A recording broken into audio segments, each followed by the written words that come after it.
Puilo bo YouTube channel lai to nai naro to no ai ni kha phang khak samo hambai ya phayu akitini ni kot ma the ni salenis ka wai su ebo channel lo naro sek taung ha singke akata okrung ri subscribe phono ke ko ha ke subscribe ke di ake share phono ke khu lai di naro no maxi rupio ake comment box naro comment phono ke lai di naro no maxi rupio akitini ni kot ma le chung khna lai na India ni hamsing ni kot ma wase bo India ni hamsing ni kot ma obodi ke khu pokasa payu India ni hatini raun chinyo body ke samo phaipiu aboke bole bose bo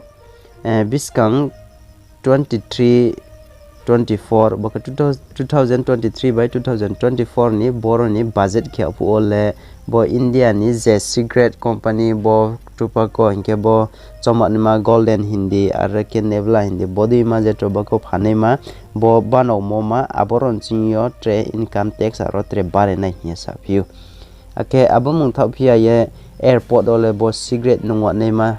bo su le aro tre spy pha mo pho mai ya ngai akhe ma ho manung ya ngai hi body ke sao ke bo ma kaut ma ke le tre biskang sal ro de ha biskang bo sidi ro bo pura ki onai apu se bo close ngai ari hi sao ke tap ke taw je bo cigarette phanai ro bo cigarette phanai ma company bo banau nai ron chi brown thing je sarkari brono tax la mo ke balle 53% ke bro tax lao ake je tobacco boro ke bala 64% ke bro ta opono tax lai tong ake tax bangma ke bro percent bo ke lapi tong pho se ta o bo cigarette hindi bo tobacco hindi bole ba ri ke ye ta ok sa ye tong ari ye sau ake bon bo ye bo World Health Organization ke bale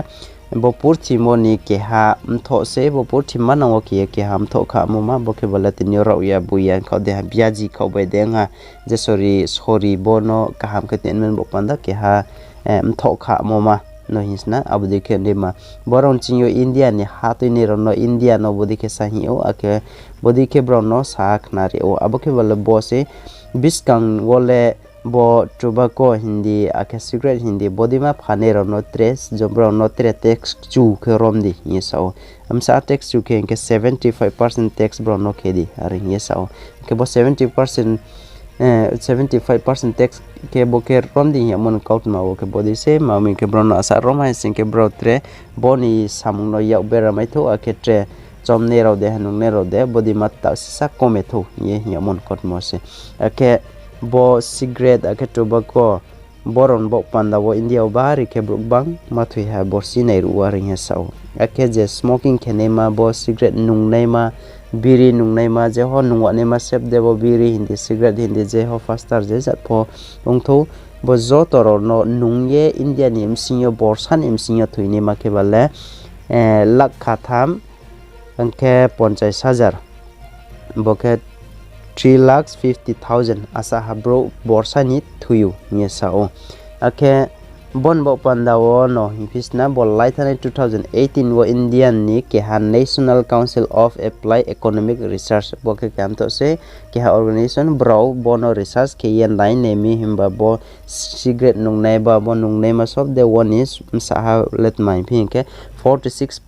ke bo ke balle le kharung ya illiterate 46% ke bale lekha rungya no na je lekha mayang nai tang chanai ro boro msinyo se besi ba 46% se nung nei ma bos cigarette no aring he sao bo biri nung nei ma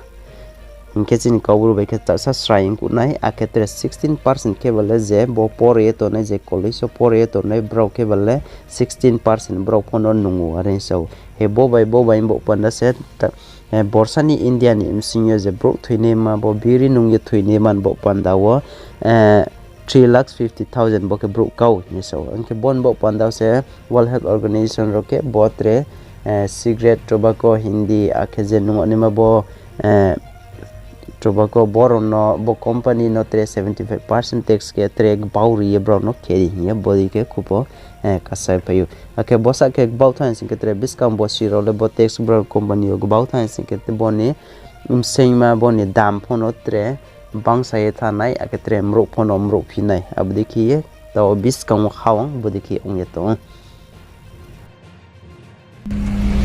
ke narong nai to mon bupan da bari kak sa mo ke asu ke matong piu tre bis kang video wa chung ochi ama lai pinai ni hama na ko pot ha te ni no to ye aka ta ko ye bo channel subscribe ke ko ke subscribe ke di aka share no ke ko lai di narong no ma share piu